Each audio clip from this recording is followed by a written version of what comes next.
Penampilan baru Isyana Sarasvati jadi sorotan, tampil nyentrik dengan warna rambut merah dan hitam. Penyanyi Isyana Sarasvati berhasil menarik perhatian lewat penampilan terbarunya. Isyana Sarasvati merupakan penyanyi dan penulis lagu berkebangsaan Indonesia. Penyanyi berusia 29 tahun itu kini tampil beda.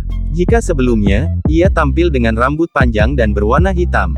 Sekarang dirinya tampil dengan rambut yang terbilang unik. Perempuan asal Bandung ini memilih mewarnai rambutnya dengan gaya yang nyentrik.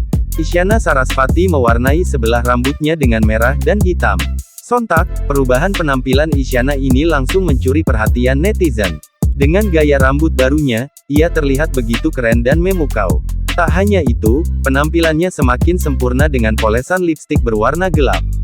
Hal itu diketahui lewat pantauan tribunstyle.com di Instagram Isyana, Minggu tanggal 17 Juli tahun 2022. Makin kece dan dikagumi banyak orang. Paras ayu dan menawan Isyana juga kian terpancar dalam setiap potret terbarunya. Penampilan terbarunya itu membuat dirinya terlihat lebih fresh.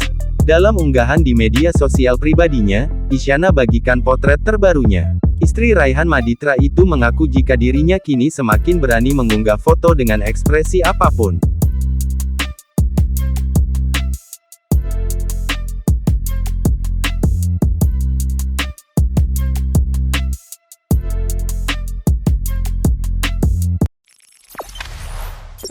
Jangan lupa subscribe, share, komen, dan like ya.